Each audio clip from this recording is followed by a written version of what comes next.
I used to live in Fargo. I used to love it in Fargo, and then it just started getting crazy. And Yep. then the more I look back, it just the crazy just doesn't stop. And I call the current city commission the chuckle nut crew because to me that they're a bunch of chuckle nuts sitting up there. So I'm going to start right off with this. We had somewhat well, no, we did have a major win yesterday when it comes 100%. to yeah the whole building going up and the incentive the tax incentives and all of that. So do you want to talk about that? What are your thoughts on first of all them offering that apartment complex, the incentives that they did? I think it was for like 15 years, 20 years, something like that. It was 15 And on top of the Renaissance, so it ended up being 20 total of the same type of incentive. yeah, and then when you dig down into the numbers, and I did a whole show on it. When you dig down into the numbers, one, they're not affordable. Two, like the vacancy rate in Fargo is like, well, downtown Fargo is like Yep. 18%. It's Yep. crazy. So Yep. nobody's asking for it. So I want to, before I just kind of fly off the handle here, I want to ask your thoughts on that. Yeah, so the apartment complex being 262 units, like you said, they're not affordable. They're very, very standard rates. And the one way they try to make it more affordable is they didn't give the price for parking, which is hundreds and hundreds of dollars every month, obviously, because you can't just park on the street in downtown with a 300 unit apartment complex. That wouldn't fit. It wouldn't work. It wouldn't get approved. So they got the city commission to go along with an incentive for 20 years, a Renaissance zone for 5. Pilot 15, it's the same thing. You just don't pay tax on your improvements. That equals out to about $700,000 every year for the next 20 years if that was all approved. Half of which would go to the schools if it would come from the schools. $350,000 that they're not going to see for 20 plus years. That ROI doesn't work. We also have to recognize the county commission voted unanimously. They're putting up $150,000 themselves. And we need to recognize that they unanimously voted against this because they saw that this is not a good investment. We're not investing well. You can't just invest everything you have. You got to pay your bills, Leon, before you can invest your money. You're not buying silver and gold if you've got to borrow money to buy your bread and milk, okay? That's what the city of Fargo is doing. We say everything's an investment. And because we say investment, you're supposed to say, oh my goodness, they're investing. That must be a good thing for our future. It's not a good thing if you're massively in debt. City of Fargo is $1 billion+ in debt. And most that's because we're borrowing money for special assessments. So the school board, usually, this is a really big deal, Leo. This is a seismic shift in what we're doing in the city of Fargo now. The school board has not voted on any incentive for about a decade. It's been going on for as long as we can remember. 20, 25, the longest incentive we had in the city of Fargo was 42 years, okay? Okay, on that point, why have they not? In 2017, I think we passed a law that said that basically they have to. Yeah. So, yeah. But you're saying for a decade they just abdicated that responsibility? Yeah, it sounds more like 8 years. I guess I shouldn't be exaggerating. So for 8 years, the state has said that they have the ability and the responsibility to take care of their own mills. If they want an incentive approved, they have to approve it themselves. They can't have the city of Fargo do it for them. So what the stance of the school board has been for those 8 years is to simply not vote. Well, if you don't vote against it, de facto you vote for it. That's how the law works. So if you don't have a vote specifically saying we reject this proposal for the school board, so then it won't pass. But if you don't have that vote at all, it will absolutely pass 100% of the time. That's exactly what the school board has been doing for all this time. So finally, now that they're in as much fiscal problems as the city of Fargo is, they're in debt. They're not balancing their budget. Their revenues aren't going up as fast as their costs are. Their reserves are going down, okay? Same as Fargo, right? We're all spending money here. So they finally realized that, we need this money. If they're going to build things, we need that money to come in order to pay for those increases in costs. If you build a 300-unit apartment complex, some of those people will be kids, okay? Yep. Those kids have to go to school. They go to school for free on the taxpayer's dime. If you don't take any taxes in to support those new kids, then what happens, Leon? You have to take more money from the existing taxpayer. That's exactly what these incentives are. This is not an investment. This is not a good idea. These incentives have not worked out for the city of Fargo. We've tried this experiment for 40 plus years, and we see the financial straits that we're in. The only way incentives work is if they're short-term and targeted. You do an incentive for 5 years, you stop. You see if it worked for that amount of time. Okay, look, it worked. So now we can try this again now. We've had our foot on the gas for the last, ever since Tim became mayor, 15 years. Foot has been on the gas this entire time, and it hasn't stopped. And it's been going more and more and more. These incentives are getting longer, they're getting more expensive, and finally, we have the school board, and finally, we have the county commission waking up and saying, we don't have any money. You can't invest money you don't have. And I hope I answered your question, Leon. You did a little bit, and it merits saying that not all the entire, it wasn't like all of them voted, to scrap this thing. I think there were like 4 of them. Correct. And I'm shaking my head. I'm like, what are you doing? Yep. and that brings me to this point. What do you think? Like, Tim's a bright guy. I mean, like, he's a doctor or something, right? Yep, he's a surgeon. Yeah, Pepcorn was a small business owner, really profitable guy. I thought he was fiscally conservative, but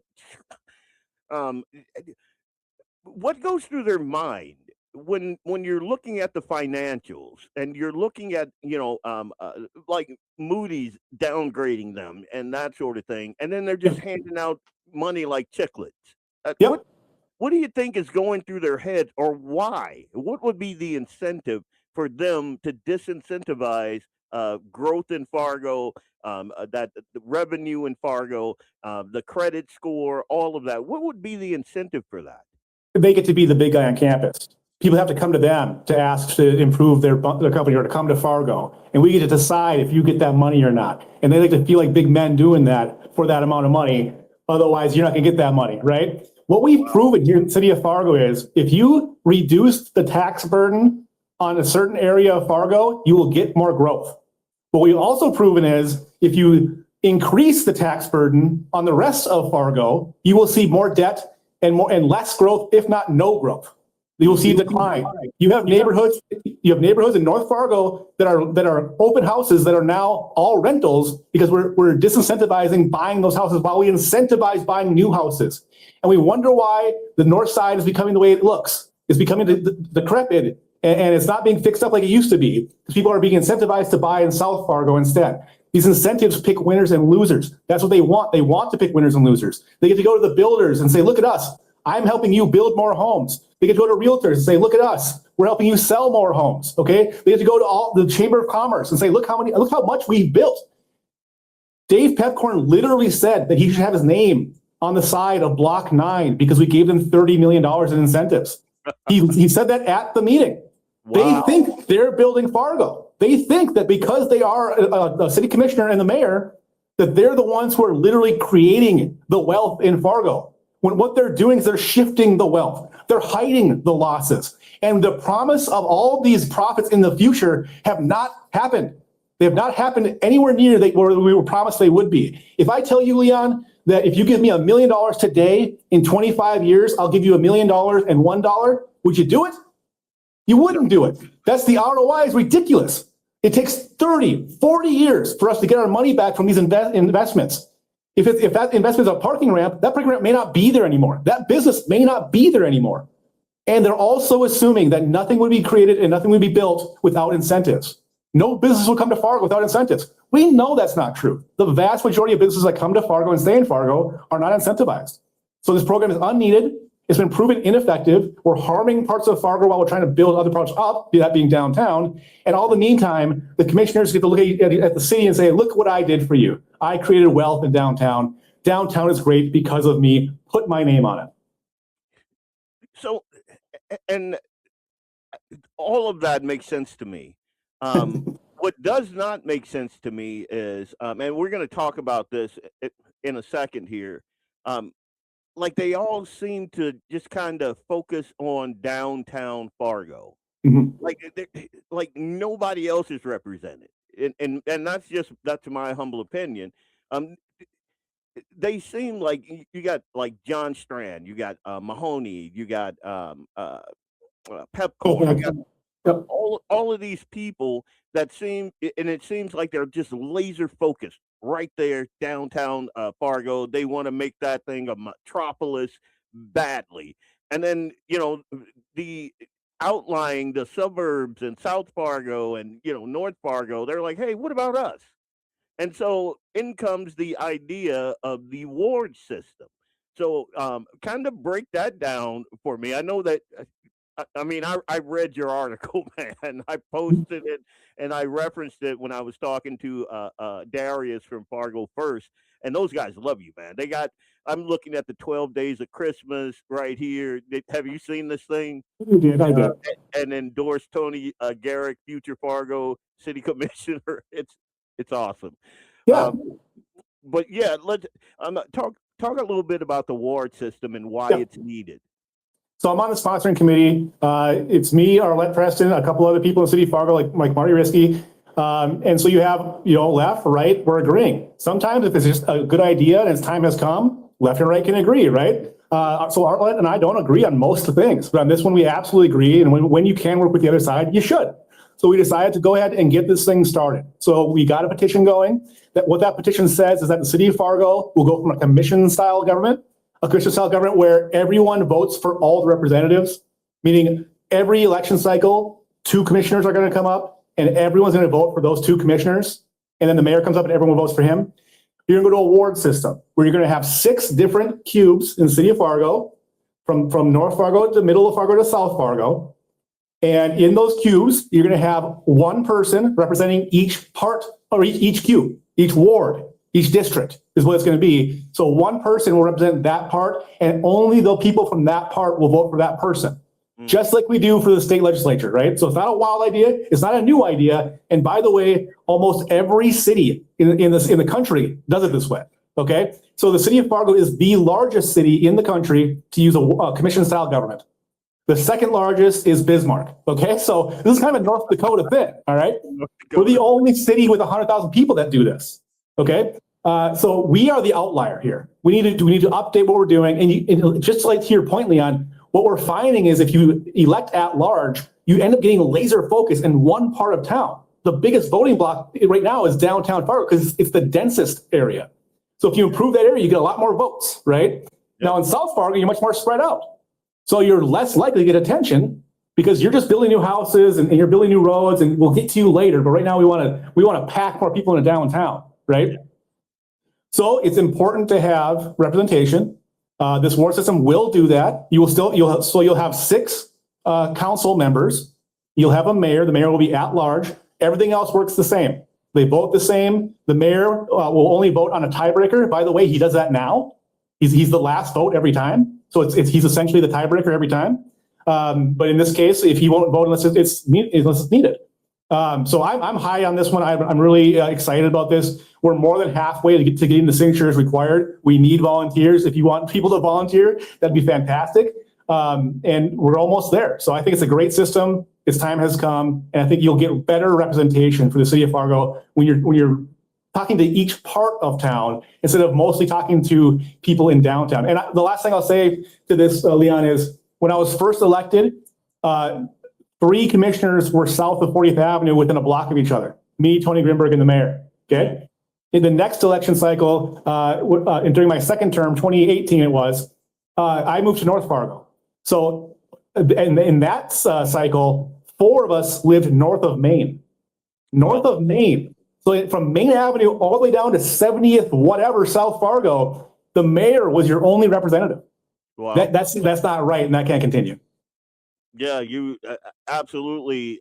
You don't have representation if the folks that would represent you, and which brings me to this. And I asked Darius this. Like, I see nothing but positive for a ward system. Nothing but positive. are there any dissenting voices, and do they bring any like concrete, cons to the table? Yeah, so I want to point out real quickly that the ward system is not best for every city, right? Not every city should have a ward system. I do not believe Horace, North Dakota should have a ward system, okay? They have a council or a commission right now. That works good for them. They're a town of what, 6,000 or 7,000 people? That's good. You should keep it that way. Don't change it. West Fargo is probably on the cusp, one way or another. What people say bad about the ward system is you'll have infighting. So the North Siders will be against the South Siders. The downtowners will be against everybody. The money will be torn in different directions and all that. I don't find that to be true at all. We have different needs in the city of Fargo. In North Fargo, we talk a lot about things like trees. All right. In South Fargo, you talk a lot of, in South Fargo, they don't know where trees are. And they talk about snow removal being one of the biggest problems down there. So this isn't about, pitting one side of Fargo against the other. This is about having a voice. And will those voices disagree? Yes. And they should, Leon. There shouldn't be 5-0 votes on all these things. There shouldn't be 4-1 votes on all these things. There should be dissenting voices on everything because no one agrees on anything. So how are we getting 5-0 votes on everything? You know what I mean? So the biggest downside people will say is, one, it'll cause a rift between the council members. And two, the second one is they don't know if enough people will run for office to have 6 people on there in a ward like that. I am guaranteeing you there's going to be 2 or 3 people running every election in each ward because it's so much easier to run in a ward than for the entire city. It is daunting to run the city of Fargo. It is expensive, not for me. I do everything myself. But people spend $100,000 to run as city commissioner. The last person I beat spent $100,000 in the race where I beat him by 1,000 votes, okay? And I spent 4. But the normal people out there have jobs, they have kids, they have lives, they have things to do besides campaign. You can't knock on every door. Well, if you live in downtown, or if you live in, let's say you live by Lindenwood Park, and that's one of the districts, you almost could knock on every door. If you were committed, you probably could knock on every door. So instead of campaigning for 130,000 people, you're campaigning for 22,000 people in each district. Mm. And see, I'd heard I'd heard that argument. That's the one that I had heard, that we may not have the candidates to run in these wards, and then they won't be represented. And I just didn't find that credible. I also happen to believe that infighting is good. When our country was set up, the way we were set up, folks had that same argument. They're never going to agree on anything. Well, I think that having people disagree on spending more of your money is probably a good thing, because then you won't get your credit downgraded because a couple of idiots are spending like drunken soldiers. I mean, let me give my favorite example of why we should have wards, okay, and why infighting should be a good thing. 32nd Avenue South. 32nd Avenue South is a major throughway. It is a highway. It is a way people get from the west side to the east side and the east side to the west side every morning and every evening. It's packed with tens of thousands of cars every single day. That road needed to be redone. By redone, I mean it needed to be built up, take it all out, and repaved because it takes a beating every year. Okay, so the commissioners, in all their wisdom, decided to make that more walkable. They said, well, we made Main Avenue more walkable. That's actually a real highway. Why can't we make 32nd Avenue more walkable? Anyone who lives in South Fargo knows 32nd Avenue doesn't have houses along the street. It doesn't even have small businesses that face 32nd Avenue. None of them do, okay? So to have the discussion about making 32nd Avenue more walkable just proves you don't know what you're talking about because you aren't from that area. Because you live in downtown, because you live in North Fargo, you might visit that area once, twice, 3 times a year, whereas I'm driving that road every single day and you're going to make it more walkable. What does that mean, Leon? You narrow the roads and you add more walking lanes and bike lanes. Okay, you're taking away turning lanes. What does that do? It adds to your commute every single day. This is why we need ward. Yeah. Last topic I want to tackle is your thoughts on the convention center. Yeah, this should be put to bed immediately. This is another way for us to spend tons of money that we don't have. Folks, we are going to borrow $80 million and we have no way to pay it back. The tax that we currently have will not cover that money. It will not cover it. Okay. So Even the city of Fargo itself has said that if we take out the loan that they're asking them to take, this will be a $120 million project by the time we pay off the loan. Okay, and it's going to be more than that. Okay, interest rates are going up for these folks, for these type of things. Okay, I don't buy that number. I think it's going to be much higher than that number. I was going to make that point. I was going to make that point. I remember you back in the day when they were talking about that the building down there that's facing the river. You know, the City Hall. Yeah, and City Hall. yeah, and I remember the number that they threw out there, and it was only Tony saying, "Nah, that's not gonna be the." And you were right, not by just I undercut it. So Tim Mahoney was saying it was going to be 15 million. I said it was going to be 30. It was 34. Yeah. So yeah. And I was called crazy. I was called Chicken Little, saying the sky's going to fall because I'm making up numbers out of thin air. Well, that was pretty darn close. and we should all take that into account. If they're saying what's the number for the convention center? Now that I think about it, there's three different good credit, bad credit, high amount loan, low amount loan. So I think that they're looking at what they think they'll borrow. Now that I think about it, is somewhere around 50 million. Don't quote me. I think it is like 50 million. But that end number is still true. The $120 million at the end after all the tax or after all the interest is paid after 30 years of loans. That's what they're saying it's going to be. So I think that's way up. I think it's going to go way up higher than that. They're not going to be within budget. And if they go downtown with this thing, you got to demolish certain parts of town. Yep. That's going to be extra money. At least at the Dome, it's kind of a clean slate. Not that I'm for this thing, but at least it's there. It's ready to be built up. So I think it's a complete disaster. We don't have the money. This is more debt. Leon, $1 billion plus dollars in debt.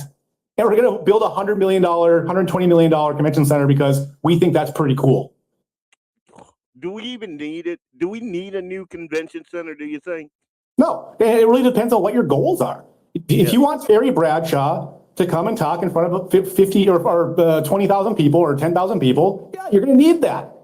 But that happens so rarely in the city of Fargo. We have space. We have a dome, okay? If you have a huge event, you have a dome, all right? If there was a demand for this type of center where you needed 5,000 people or 3,000 people in a room, someone would have built that thing already, all right? The private sector knows what they're doing. If they can make money doing it, they will do it. And I'm glad I said that. I reminded myself, this thing is going to lose hundreds of thousands of dollars a year in operating costs. That's not even counting the debt services, the paying back of the loan, okay? But just in operational costs, it will lose hundreds of thousands of dollars. And what these people are saying, what these commissioners are saying is, the proponents are like, well, it's a loss leader. It's a good thing because it's bringing people into town, then they'll spend their money. So if we lose a little bit of tax money, that's okay because everyone else is going to benefit. I don't own a hotel. Yeah. I don't own a food truck or a restaurant. I'm just paying more in taxes. And you're telling me that's a good thing for me. For the vast majority of Fargo residents, it's not a good deal. Some people are making it like bandits, and some people are getting taxed more. We are picking winners and losers again in this game. It's a bad philosophy. And again, it's like you're peeing on my leg and telling me it's raining. And wait, no. So you mentioned that you guys are halfway there for your signatures. Where can folks sign up or go get more information or volunteer or where can they go to do that? I appreciate you asking. I should have mentioned that right away. FargoWards.com, FargoWards.com. If you search Fargo Wards on Facebook, Fargo Wards on Facebook, we have an email address, we have a phone number, it's all me. So if you call that number, it's me. If you email that email, it's me.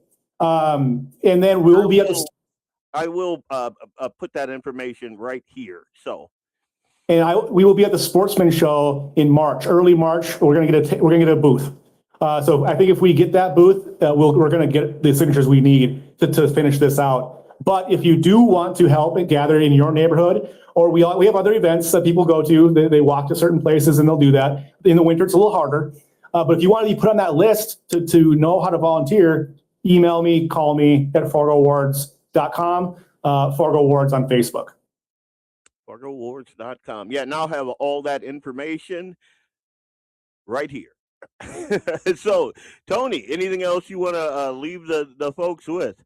I could talk to you all day, Leon, but I know you're busy. I know you have other guests, so I just appreciate it. And it's really important to watch how these guys are spending your money because we are in a really tight spot. The city of Fargo, if we do not correct course immediately with this election cycle, we are in a heap of trouble. Our credit score will dump, and that will increase our debt by even more and more. It's like the national debt. Exponential growth in the debt is what we're going to see. We will never be able to pay it off. And that's when you're going to see real cuts to the government. You're actually going to see real cuts that we can't control. Less police officers, less firemen, right? Not hiring new librarians. You're going to see a total freeze in hiring of these new employees, a total freeze in new buildings for the city of Fargo. And less, you can see less and less roads being repaired. This is how a city dies. And we're going right down that road. Tony Gehrig, man, there has been a lack of fiscal conservatism in the Fargo City Commission since you left.